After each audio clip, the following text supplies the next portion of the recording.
यहाँ पर बीजेपी के लोग यहाँ पर आकर पाकिस्तान जिंदाबाद का नारा लगाते हैं, शूटर्स यहाँ पर भेजे जाते हैं। तो अगर यहाँ इस आंदोलन में कोई गड़बड़ी होती है तो ये पूरी जिम्मेदारी आरएसएस की है, बीजेपी की है, क्योंकि वही वो लोग हैं जो शाहीन बाग में फायरिंग करते हैं और वही लोग हैं जो यहाँ पर भेजे जाते हैं। यूएस में जो अब गवर्नमेंट फॉर्म हुई है कमला हैरिस और जो बिडेन की, ये लोग भी भारत के लोगों के समर्थन में है और बीजेपी और आरएसएस के जो फेवर के मंत्री उनके कैबिनेट में थे उन सबको इन्होंने बाहर निकाल दिया है और ये लोग अब भारत के समर्थन में, भारत के लोगों के समर्थन में खड़े हो गए हैं। अगर आप डीजल नहीं दे रहे हो तो एक ट्रैक्टर को 10 ट्रैक्टर बांध कर वो लोग लेकर आ रहे हैं। इतनी बड़ा बदलाव हमको देखने को मिल रहा है। डीजल नहीं दोगे, चलने की परमिशन नहीं दोगे। सुप्रीम कोर्ट ने जो कमिटी दी है उस कमिटी को आप जरा उनका कैरेक्टर देखो। इन्होंने पहले ही किसान बिल को सही ठहराया है। ऐसे लोगों को अगर आप कमिटी में देते हो तो ये रिपोर्ट क्या देंगी?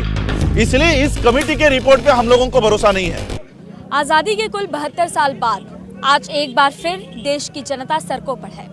सवाल उठता है कि आखिर ऐसा क्यों हुआ जो जनता को फिर से सड़कों पर आना पड़ा, खास तौर से किसानों को, क्योंकि किसान वो अन्नदाता हैं जो पूरे देश को खिलाता है। आज वही सड़कों पर है, लेकिन ताज्जुब की बात यह है कि सरकार अब तक उसकी किसी मांग को लेकर के सीरियस नहीं नजर आती है। कहीं ना कहीं ये दिखाई पड़ता है कि सरकार इन किसानों को नज़रअंदाज करती है, क्योंकि 100 से अधिक जो किसान हैं वो अलग अलग बॉर्डरों से खबर आ रही है कि वो उनकी जान जा चुकी है, लेकिन सरकार ने एक ट्वीट तक नहीं किया, सरकार के किसी नुमाइंदे ने भी एक ट्वीट तक नहीं किया ये जताने के लिए कि वो किसानों के बारे में सोचती है, देश की जनता के बारे में सोचती है। आज जो देश के संविधान के निर्माता हैं डॉक्टर भीमराव अंबेडकर जी के उनके परपोते राजरतन जी हमारे साथ मौजूद हैं। बेहद महत्वपूर्ण शख्सियत हैं, किसी परिचय के मोहताज नहीं है। राजरतन जी, बहुत स्वागत है आपका भोजन टीवी में। Thank you. सबसे पहला सवाल मेरा आपसे ये है, 26 तारीख को परेड होने वाली है, उसको लेकर के बहुत सारी तिकड़मबाजी हुई, कहा गया कि इस परेड को रोकने की पहले कोशिश की गई, उसके बाद तमाम तरह की परेशानियां आई, लेकिन आज फाइनली वो परेड हो रहा है, आप शामिल होने के लिए आए? जी जी जी जी। देखिए, आपने जो इंट्रोडक्शन में कहा कि प्रजासत्ताक दिन है कल, मैं एक कमला हैरिस जी की जो इंट्रोडक्शन स्पीच है वो कोट करना चाहूँगा। यूएस के वाइस प्रेसिडेंट क्या कहती है कि लोकतंत्र हमेशा के लिए नहीं होता, लोकतंत्र हमेशा के लिए गारंटीड नहीं है, ये कभी ना कभी खत्म होता है, लेकिन इसको बचाने वाले लोग अगर जिंदा है, इसको बचाने वाले लोग अगर आगे आते हैं तो लोकतंत्र कभी नहीं मिटेगा। आज हमें वही जो दृश्य है ना वो भारत में देखने को मिलता है। एक तरफ ऐसे लोग भारत में सत्ता में आ गए हैं जिन्हें लोकतंत्र से नफरत है। इनकी जो आप नींव देखेंगे आरएसएस की या इनके जो बंच ऑफ थॉट्स है, ये गोलवलकर की जो विचारधारा है, ये लोग लोकतंत्र के खिलाफ लोग थे। ये लोग नहीं चाहते थे कि भारत में संविधान बने। आरएसएस को उस समय बैन किया गया था जिस समय संविधान की निर्मित हो रही थी। इन लोगों को बैन किया गया था क्योंकि ये संगठन नहीं चाहता था कि भारत में लोकतंत्र बने। इनका ये कहना था कि अगर पाकिस्तान ये इस्लामिक स्टेट है तो भारत हिंदू स्टेट डिक्लेयर करो, इसको लोकतंत्र देने की जरूरत क्या है। इसलिए आरएसएस 1950 से लेकर 1946 से लेकर जब संविधान सभा की गठन हुआ था उस समय से लोकतंत्र का विरोध कर रहे थे, और अब ऐसे लोगों के हाथों में सत्ता दे दी गई है। पहली टर्म इन्होंने हिंदू राष्ट्र की संकल्पना हो, लोकतंत्र को हटाने की कोशिश की, और अब ये आक्रामक तरीके से लोकतंत्र को हटाना चाहते हैं। लेकिन जब देश के लोगों को यह पता चला कि ये लोकतंत्र को हटाने, ये किसान बिल लाकर किसानों की जमीन छीनने का कानून नहीं है, ये पूरे देश का लोकतंत्र हटाने का कानून यहाँ पर चल रहा है। और इसलिए कमला हैरिस का मैं ये कोटेशन या स्पीच यहाँ पर इसलिए कोट कर रहा हूँ क्योंकि अब देश में लोकतंत्र को बचाने वाले लोग तैयार हो गए हैं। और इसलिए मैं ये कहना चाहता हूं, मैंने पिछले बार भी सिंघू बॉर्डर पे यही स्टेटमेंट दिया था कि मोदी नहीं, आरएसएस नहीं, मोहन भागवत नहीं, गोलवलकर भी नीचे आ जाए ना तब भी इस देश से अब लोकतंत्र नहीं हट सकता, क्योंकि लोकतंत्र को बचाने वाले लोग तैयार हो गए। मोदी रेजाइम को या इनके मोदी गवर्नमेंट को ये कॉन्फिडेंस है कि राज्यसभा अब हमारे हाथ में है, संसद हमारे हाथ में है, हमारा कौन क्या बिगाड़ लेगा, सुप्रीम कोर्ट हमारे हाथ में है, मीडिया हमारे हाथ में है। मैंने उस समय भी कहा था कि सुप्रीम कोर्ट आपके हाथ में होने दो, आपके हाथ में मीडिया होने दो, आपके हाथ में प्रशासन पुलिस होने दो, आपके हाथ में संसद होने दो, राज्यसभा होने दो। ये भी अगर आप इसमें मेजॉरिटी में हो, लेकिन देश में हम मेजॉरिटी में हैं। इस देश का एससी हो, एसटी हो, इस देश का ओबीसी हो, चाहे वो किसान है, इंजीनियर्स है, डॉक्टर्स है, इस देश के लोग, हम जो लोग हैं, ये हम मेजॉरिटी में हैं।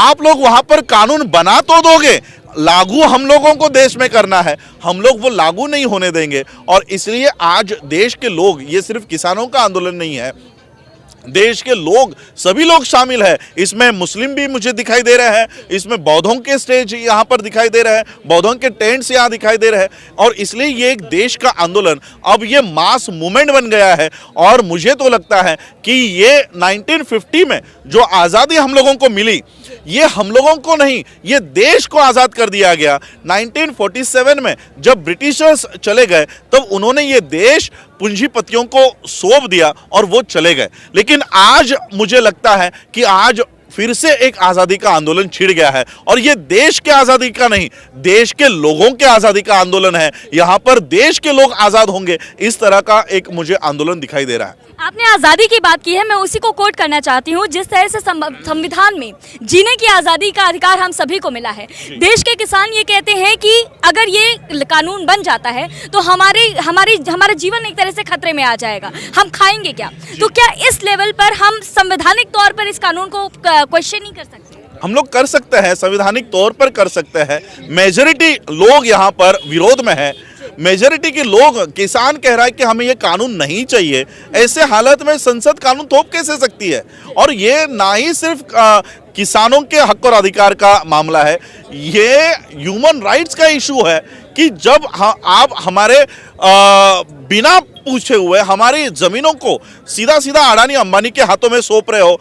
एक तरह से इस देश का जो किसान है वो अपने ही जमीन पर ये लेबर बन के रह जाएगा, कॉन्ट्रैक्ट लेबर बन के रह जाएगा। यानी आप हमको ऑर्डर दोगे कि आपके जमीन पर क्या आप उसकी खेती करने वाले हो। इनके पास पहले से ही एकर्स में, हम लोगों ने खुद देखे हुए हैं कि एकर्स में टाटा के वेयर हाउसेस बनने शुरू हो गए, रिलायंस के कोल्ड स्टोरेज बनने शुरू हो गए, जो एक आम किसान नहीं अफोर्ड कर पाएगा और वो मजबूर हो जाएगा कि वो अपने जो उपज है वो इन लोगों को वो बेचेगा नहीं, वो सरेंडर करेगा। तो ये सरेंडर करने की एक बहुत बड़ी साजिश यहाँ पर चल रही है। जी, आज आप यहाँ 26 तारीख के परेड में शामिल होने के लिए आए हैं। 26 तारीख के परेड पर हम आपसे बात करना चाहते हैं। जिस तरह से रोकने की कोशिश की गई, अभी भी यूपी में सरकारें ये कहती हैं कि डीजल मत दीजिए, तो ये कहीं ना कहीं एक तानाशाही रवैया जो देखने को मिल रहा है, वो क्यों? ये देखिए, ये सरकार अभी बौखला गई है, ये डर गए हैं कि इतनी बड़ी ताकत, पहले तो उन्हें लगा ये आंदोलन कोई बड़ा नहीं होगा, ये आंदोलन में लोग शामिल नहीं होंगे। लेकिन जब ये ऐसी तुच्छ हरकतें कौन करता है जिसे पता है कि हम हार रहे हैं? मोदी को अब पता चल चुका है कि हम हार रहे हैं, हम ज़्यादा देर इनसे टकराव नहीं कर पाएंगे, तब ये इस तरह के निचली हरकतों पे उतर आए हैं कि डीजल नहीं देंगे, इन लोगों को परमिशंस नहीं देंगे, रास्तों के ऊपर चलने की परमिशंस नहीं देंगे। ये कहीं ना कहीं हमारे फंडामेंटल राइट्स को भी छीनने का काम यहाँ पर चल रहा है। लेकिन मैं अब देख रहा हूँ किसानों को कि अगर आप डीजल नहीं दे रहे हो तो एक ट्रैक्टर को 10 ट्रैक्टर बांध कर वो लोग लेकर आ रहे हैं। इतनी बड़ा बदलाव हमको देखने को मिल रहा है। डीजल नहीं दोगे, चलने की परमिशन नहीं दोगे, कितना आप लोग ये हमारे लिए रास्तों में संकट निर्माण करोगे। अब मैं दिन भर से किसानों के अलग अलग टेंट्स में जा रहा हूं, उनके साथ बैठ रहा हूं, उनकी बातें आज देखिए 8 डिग्री सेल्सियस में हम लोग यहाँ पर हैं, लेकिन किसान अभी नियोजन कर रहा है कूलर्स का। इतने ठंडियों में वो कूलर को लाने की अभी ये नियोजन कर रहा है। यानी आज 25 जनवरी को यहाँ का किसान मई महीने की तैयारी कर रहा है। तो मोदी से या मोदी गवर्नमेंट से 10 कदम आगे इस देश का किसान चल रहा है। और ये किसानों की, मैं कहता हूं अभी से इन लोगों को लिख के लेना चाहिए कि ये किसानों की और देश के लोगों की जीत है। कल 26 जनवरी के दिन पूरे देश की नहीं बल्कि पूरे विश्व की नजर हमारे देश पर होगी। लेकिन वहीं दूसरी तरफ जब ये देखा जाएगा कि एक तरफ जो है वो एक तरफ जो देश की जवान है वो परेड कर रहे हैं, दूसरी तरफ देश के किसान है वो परेड कर रहे हैं। कहीं ना कहीं सरकार की जो छवि है वो धूमिल होती नजर आई। जी जी जी, मैं आज सुबह राजपथ वहीं से आया, राष्ट्रपति भवन से आया, मैं उनकी तैयारियां देख रहा था और मैंने वहां पे एक वीडियो बनाया कि यहाँ पर 26 जनवरी की तैयारी चल रही है, प्रजासत्ताक दिन की तैयारी चल रही है, लेकिन असली प्रजासत्ताक अगर किसी को देखना है तो वो सिंगू बॉर्डर पर और गाजीपुर बॉर्डर पर आए। यहाँ की जो रैली निकलेगी ये है प्रजासत्ताक, असली प्रजासत्ताक की रैली, और ये है असली लोकतंत्र को बचाने की रैली। तो ये अभी हम लोगों को पता चल रहा है कि राष्ट्रपति भवन पे किन लोगों के लिए रैली निकाली जा रही है और यहाँ पर अपने हक और अधिकार को बचाने की रैली यहाँ पर निकाली जाएगी। पहले ही दबाव आ चुका है। यूनाइटेड नेशन की जो सेक्रेटरी है एंटोनियो, इन्होंने जब किसानों को आगे नहीं आने दिया जा रहा था, वाटर से, पानी से इनके ऊपर बौछारें की जा रही थी, तब यूनाइटेड नेशन के सेक्रेटरी ने कहा कि इस देश के लोगों को, भारत के देश के लोगों को आंदोलन करना यह उनका फंडामेंटल राइट है, भारत सरकार उसको छीन नहीं सकती। तब जाकर उन्होंने ये सारी परमिशन दी है। तो सिर्फ कल के रैली से नहीं, इन लोगों के ऊपर बहुत पहले से ही अंतर्राष्ट्रीय दबाव है और खुद मैं वॉशिंगटन डीसी में जाकर इस गवर्नमेंट की जो नीतियां हैं वहां पर उजागर की थी, उसके माध्यम से 3 सैंक्शंस मोदी गवर्नमेंट पे आ गए हैं और यूनाइटेड नेशन का पूरा ध्यान यहां पर है। और मुझे तो अभी ऐसा लग रहा है कि यूएस में जो अब गवर्नमेंट फॉर्म हुई है कमला हैरिस और जो बिडेन की, ये लोग भी भारत के लोगों के समर्थन में है और बीजेपी और आरएसएस के जो फेवर के मंत्री उनके कैबिनेट में थे, उन सबको इन्होंने बाहर निकाल दिया है और ये लोग अब भारत के समर्थन में, भारत के लोगों के समर्थन में खड़े हो गए हैं। आंदोलन को पूरे विश्व से समर्थन मिल रहा है, सिर्फ यूएस से नहीं, कनाडा। मैंने अभी मेरे फेसबुक पेज पे पोस्ट डाली थी कि जो किसानों के बच्चे, जो किसान यहाँ पर शहीद हुए हैं, उनके बच्चों को फ्री में एजुकेशन ऑस्ट्रेलिया में दिया जाएगा। तो सिर्फ यूएस नहीं, सभी विश्व इंसानियत के लिए वो आगे आ रहे हैं, इंसानियत के लिए वो खड़े रह रहे हैं। इसका मतलब ये नहीं है कि अगर यहाँ का आंदोलन अगर यूएस के लोग सपोर्ट कर रहे हैं, कनाडा के लोग सपोर्ट कर रहे हैं, तो हम एंटी इंडियंस है या एंटी देशद्रोही है। 308 पाकिस्तान के अकाउंट से ट्विटर के 300, तो वो ट्विटर हैंडल, वो ट्विटर देख लेगा। यहाँ का जो वर्ग है, यहाँ का किसान है, ये इस देश के मिट्टी का किसान है, इस देश के मिट्टी का रक्षा करने के लिए यहाँ पर आया हुआ है। सर, इतने सारे लोग परेड में शामिल होंगे, दिल्ली कूच करेंगे तो व्यवस्था पर बहुत असर पड़ेगा। ऐसे में अगर कोई दुर्घटना हो जाती है तो जिम्मेदारी कौन लेगा? देखिए, ये देश के लोगों का आंदोलन है और जब मैं यहाँ पर मैं घूम रहा हूँ, इतने दिनों से ये आंदोलन चल रहा है। ठंड में, बारिश में यहाँ पर आंदोलन हुआ है, बारिश में तक लोग बैठे हुए थे।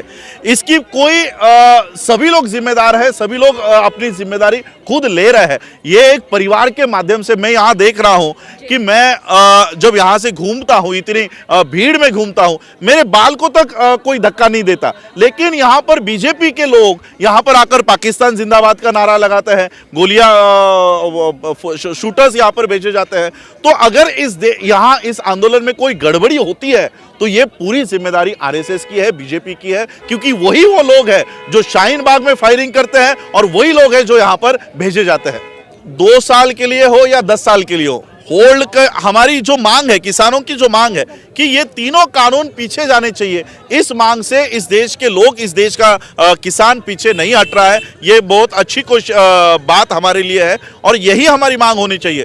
2 साल के बाद हम लागू करेंगे या 5 साल के बाद लागू करेंगे, इसका कोई तुक नहीं बनता। कांग्रेस सरकार ने 2004 से इनका सर्वे चला था किसानों के लिए। हाँ। तो वही सर्वे इन्होंने स्वामीनाथन आयोग की मीटिंग के दौरान चालू करा। तो ये जो आयोग ने जो रिपोर्ट दी थी एमएसपी के बारे में, सबके बारे में कानून के मैंने स्वामीनाथन आयोग मैंने पढ़ा हुआ है, उसमें कहीं पर भी कॉन्ट्रैक्ट फार्मिंग नहीं है, उसमें कहीं पर भी कॉन्ट्रैक्ट फार्मिंग, कॉन्ट्रैक्ट नाम का वर्ड तक नहीं है। कॉन्ट्रैक्ट फार्मिंग बिहार के अंदर पहले चल रही है। लेकिन स्वामीनाथन आयोग का जो आप बात कर रहे हो, जो लागू करने की बात मोदी कर रहे हैं, हमने खुद उसको पूरे डिटेल में पढ़ा है, उसमें कहीं कॉन्ट्रैक्ट फार्मिंग की बात नहीं की गई है और किसी किसान ने ये मांग नहीं की है। जब मांग ही नहीं की है तो ये कानून देने की जरूरत क्या है? तो जो कांग्रेस इसी कानून के बारे में फेवर में थी और वो अब विरोध, कांग्रेस अगर लागू करती, अगर कांग्रेस इस कानून को लागू करती तो मुझे लगता है यही दृश्य कांग्रेस को देखने मिलता।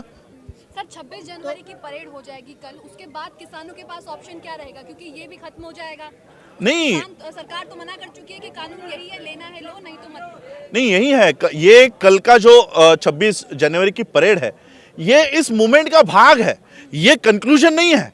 कंक्लूजन क्या है? जब तक आप लोग इस कानून को पीछे नहीं लोगे, हम इसी तरह से बैठे रहेंगे। और मुझे लगता है कि अगर कल भी कोई निर्णय नहीं होता है तो ये संख्या और बढ़ते जाएगी। लेकिन सर, कानून अभी तक बीजेपी ने कोई वापस नहीं लिया है। आज नहीं लिया है, हो सकता है कल प्रेशर आ जाए और इंटरनेशनल प्रेशर आ जाए, उनको ये कानून पीछे लेने के अलावा कोई चारा मुझे नहीं दिखता। सरकार कह रही है कि होल्ड कर देंगे 2 साल के लिए कानून, तो थोड़ा सा किसानों को भी और किसान नेता को भी पीछे हट जाना चाहिए। ये सुसाइडल अटेम्प्ट होगा।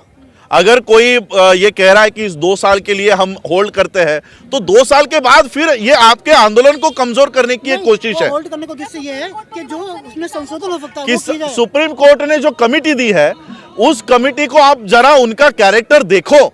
इन्होंने पहले ही किसान बिल को सही ठहराया है। ऐसे लोगों को अगर आप कमिटी में देते हो तो ये रिपोर्ट क्या देंगी? इसलिए इस कमिटी के